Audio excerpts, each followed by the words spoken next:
Sim Racing Dan here with my perspective of the Orbis charity event brought to us by the Radicals Racing Group and SteelSeries. So for those of you who didn't see the forum posts beforehand or who might be watching this video years after it was recorded, this was a charity event to benefit the Orbis Foundation, which helps bring sight to people who otherwise would not see around the world. And all of the drivers here have donated. There are 39 Miatas, both the Cup and Roadster class types, and also the Pontiac Solstice, although there are only 2 of those in this race. And it was open to anyone who wanted to join up and participate. So, I actually originally didn't notice this, but Alex Uleri, our ISRA admin, said that he couldn't make it because he had to work, so I got to fill in and chipped in and got to be part of this incredible event. So, I qualified not so well in the high 20s, but there are 2 major reasons for that. First of all, there were a ton of really good drivers here. Now, Richard Towler and Gregor Hutu decided to start from the back. Oh, alright, here, let me talk a little bit. So, got a pass coming up here, I do believe. Maybe if I can make it through the chicane. These cars draft incredibly well, so there are lots of straights here at Spa, and just great opportunities for close racing and potential passes. So I didn't get the pass off right there, and I'm not going to get the pass off through the turn, but it looks like I got a much tighter line there. Still, I'm not going to be able to get a pass before Eau Rouge, but there's a good chance of it after. Alright, back to description of the event. So Gregor Hutu, Richard Towler decided to start from the back and see how far upfield they could get through this event, which was an hour-and-a-half event, 30 laps here at Spa in these relatively slow cars, but very fun cars. Okay, so as I said, the drafting, very important. I probably got a better exit through Eau Rouge, but pass on the straight, clean, easy, way before the turn in, so this one's no trouble. Easy pass there. So I'm here in the Cup car, the Mazda MX-5 Cup, and coming down you can see the person I just passed is behind me. He is in the Roadster, which turned out to be a faster car here at this track by at least a good second. And I think people have been saying in general that the Roadster is a faster configuration. As I said, tons of close racing, and one of the great things here was that so many great drivers were here. Even though I'd never raced with them before, I was really able to trust a lot of these guys for great close racing. So, pass being made, yes, on that green car. Unfortunately, I had to shrink this down to 720p, and I can't read the names, but I know a couple paints, so I'll call out those names when I recognize them. Once again, going through Eau Rouge, and we've got the green car I just passed trying to come around on my left, but I said, you know what, I want to try to pass, but I didn't have the steam. He had the steam. Oh, actually, he didn't have the steam. There was another car behind me before the green car, so I was sort of double teamed behind. And just watching the action go up, look at that close racing. I don't know if there was contact there, but if there was, it was very light. I'm a little bit held up through the turn, and lots of passing goes on there. So let's see. This looks like... Nope, can't read the name still. Okay, so what was I saying? Yes, and the Pontiac Solstice, one of them is being driven... why can't I... Well, by Wyatt Gooden, and I don't remember the other one, but I believe it's one of his teammates in Radicals. So, let's see if I can get back to the racer. We're still in the single digits of laps out of 30. I'm getting past here. Great close driving with this guy while I was being tailed by him. Going into the chicane, I get a nice close line on the first, on the right-hander. great exit on the left-hander, and I'm going up. Let's see if I can make the pass here. So it was right about here that I said, wow, this guy's a real good driver. I should see who this is. And then I saw Gregor Hutu. I said, holy crap. I'm not just driving with, or, racing with Gregor Hutu, which will never happen again in my life, unless, I don't know, he joins some random race that I happen to be in. But there I was, coming up alongside him.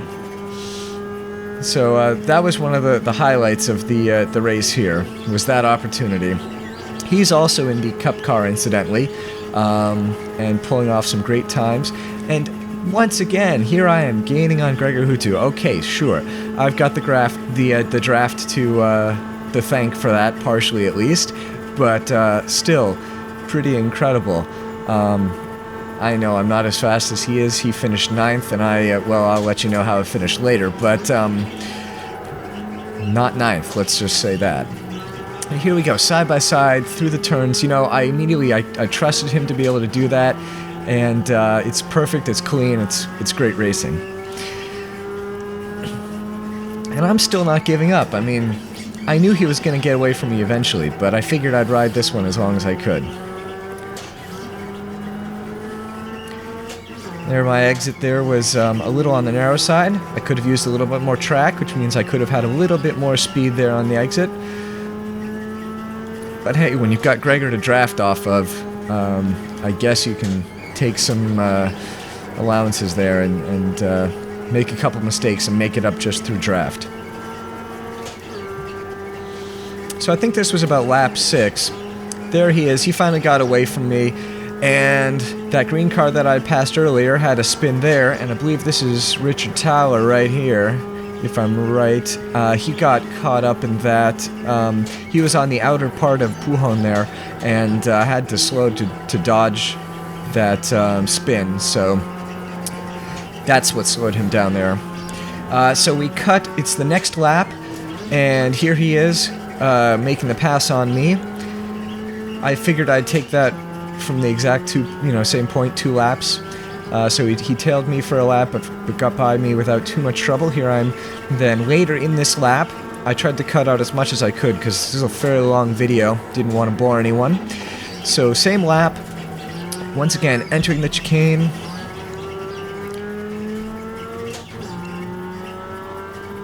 Solid entry there. This is again later this lap, or I guess it's the next lap technically, but I haven't skipped any laps in between. Coming alongside him. Coming alongside Richard Towler, it's Daniel Claroni. Yeah, well, took a narrow entrance. He goes on the outer line there, since that was his entry position, and still behind him. So another thing that's great about these cars, not only is the draft really great, but just the competition was really close. I mean, here I took a little bit of a wide line there. I didn't want to get hit, and that's one of those places where it's about racecraft, and I screwed that one up.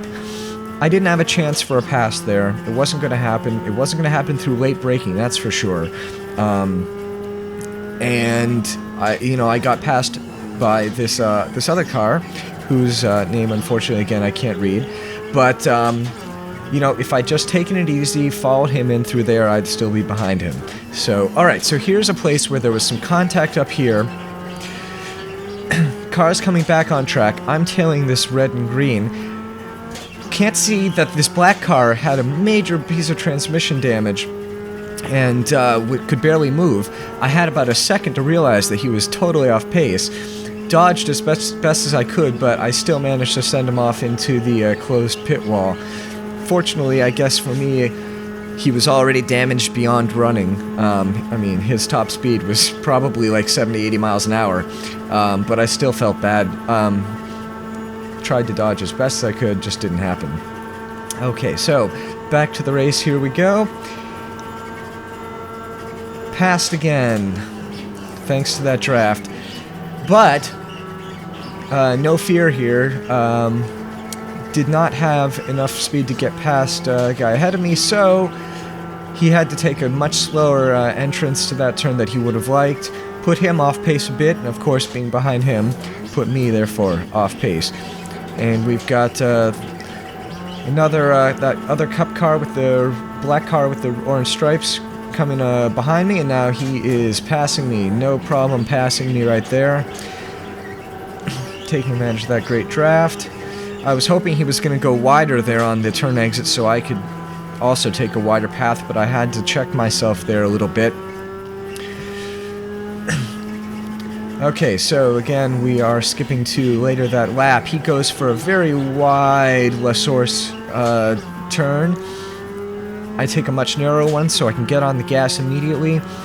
Gives me a great exit speed. There we go, there's the pass.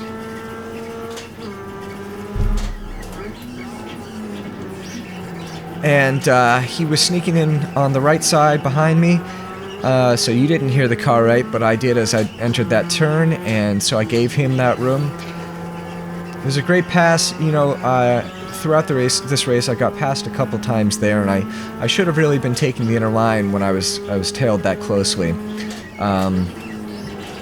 Oh, I forgot to mention also, it was great. My teammate in this race was Colin McLean from ISRA League, and we qualified right next to each other. He was one ahead of me, so that was really cool. But he managed to slip by a couple guys that I got sort of bogged down by. So he, at this point in the race here, where I don't know, in lap maybe 12 or 13, he advanced way beyond where I was. This is Alice Poplar passing me right here. Great pass through that turn sequence.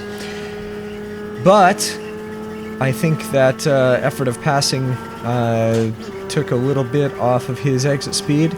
He may have had some damage at this point. He definitely got hit by someone, so that also may have been affecting him here. But I'm able to take the position back down on the straight. The braking zone here for the chicane is always a big wild card. You know, lots of people can outbrake very well, and here he's gone in to my right, even though you can't see him, but he gives it up and decides to finish the turn behind me, and probably in favor of some better entrance to the left-hander and some better exit speed, which, as you can see, gives him the pass on me.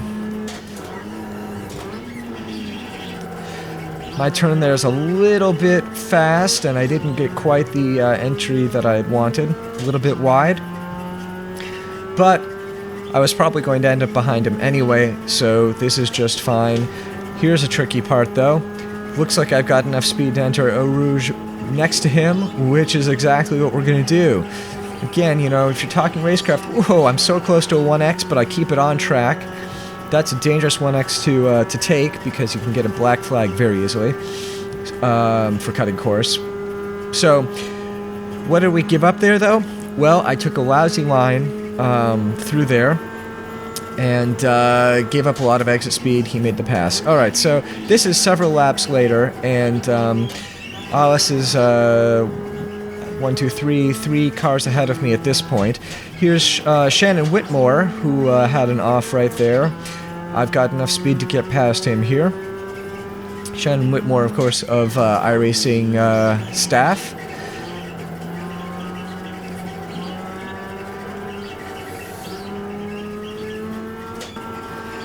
And this is, I'm not sure if it's later this lap or several laps later.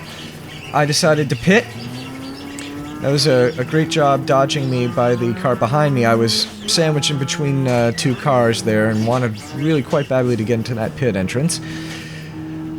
I took all 4 tires and I think about 5 gallons of fuel on this pit stop, which I have skipped so you don't have to sit there waiting with me. It's now lap 17. 17 out of 30. And pit strategies were all across the board, all over the place, so it was really interesting to see how this one worked out. In my case, I have a couple cars coming up right behind me, and 2 cars behind me, I believe it is Shannon Whitmore.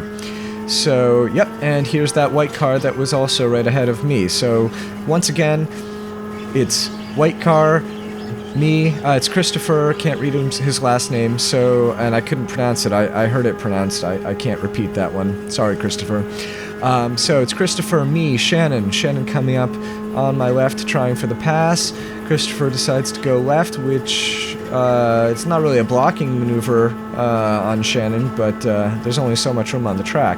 However, there go, 3 wide entrance there for that corner. I decided to take the better part of Valor, go for the 1X to dodge any problems, but it does give Shannon the pass. Great, bold pass, but cleanly done. It was my own fault that I decided to grab that 1X. At any rate, so I was talking about the pit stop before that all happened. Pit stop ultimately put me back exactly where I had been. I put my right rear wheel a little bit off the track there into the grass. On the turn entry, I tried to push the gas a little bit and spun me, well, half spun me there. Lost a lot of time, well, a couple seconds anyway, and obviously that little pack that I was part of is far, far away now. Quick recovery, taking advantage of the draft to get back as much time as I possibly can. And here we are later that lap. Shannon looks like he must have had some problems, too. White car dodging off to pit. I haven't gained back the time, but I have obviously gotten back up here with Shannon. So some more close driving here to be done with him as the race continues. Both of us taking some nice lines through there. Looks like his exit speed was a little bit better than mine, but as we get closer to 100 miles an hour, there we go, the draft is going to become more and more important, and here you can see I'm inching up. And this was actually sort of a perfect setup, because you don't want to be right behind someone going through that turn sequence through Eau Rouge, because if you've got more speed, you're just going to have to slow down since it is a long turn sequence and there's no way to get past them once they've chosen a line through there and you haven't entered too wide. Forget it, it's one at a time. So if you are too close and you're gaining, you're just going to have to slow down. It's no good for you to make it, for pass making here. I was able to make the pass because I started from far enough behind. Alright, now later that lap, we've got Shannon. Oh, I gave him a little tap, a 0x there. Expecting him to have a little bit more speed on that mid-chicane portion, but ultimately no real damage, no harm. So going through just fine. Now that yellow flag keeps popping up as we pass the pit section. I think that's probably other people have noticed it, but it looks like a bug on this track, just that it detects people in the pits who aren't moving as a damaged car or something, an accident. So once again, I'm entering Eau Rouge behind Shannon, but inching up behind him because I am within his draft zone. And again, perfectly, just at the exit, I am able to get next to him. Doesn't look like I carried a whole lot more speed out here, but I just saw him go by that right window, so I've definitely gotten ahead of him. The question is whether he can try to make a move here. No, he elects to get behind me.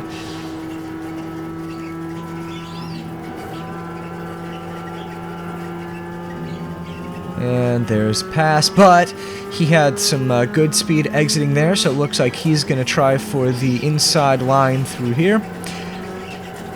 And he gets it. But he takes a very wide, or rather a very narrow exit there, so I was able to almost do something there, but I think I was afraid of running into him on the break and entry to the straight. Okay, so again we find ourselves coming down into the chicane, too wide. And well executed again. Great clean racing next to Shannon here. And again, a place where maybe, I've got a car behind me, and that's why I probably decided to not just ease off on the braking zone and go in behind him and try to get more exit speed. That doing that would have certainly first of all, confused the driver behind me, who might not have been expecting that, since I was right alongside him on the braking zone and entry. But also, I probably would have lost time to him. Now, here's an example where I wasn't watching my throttle control, but if I didn't have to let up a little bit right there, I was darn close to having to do it, because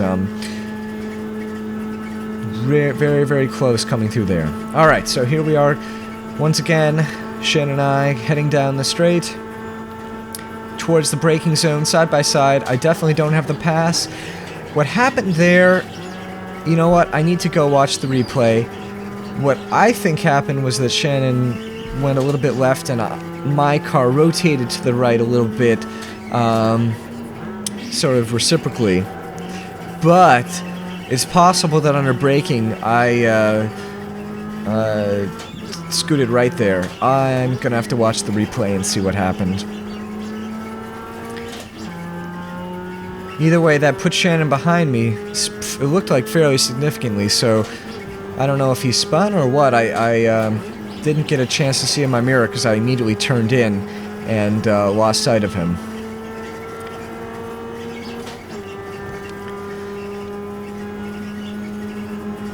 Alright, so once again we are looking later that same lap section. Just beginning the next lap, we're both going to make a pass on this car here, which is, again, I can't make it out. Call it the Sage Green car. Who decides to enter here behind me rather than going side by side. Again, a great choice. You know, there's not necessarily any good reason to be so aggressive entering there. It doesn't benefit you, because if you enter too wide, you both lose speed. And you're not going to win the race if you're going through every turn slowly just to be next to someone. Alright, I've got the inside line here, just a little bit behind on the braking zone, but I'm able to brake later and just carry that through, but it wasn't an ideal line, so I thought that person behind me here was going to make a move on that turn, but he didn't. He decided to wait here, and once again I'm being passed on the inside.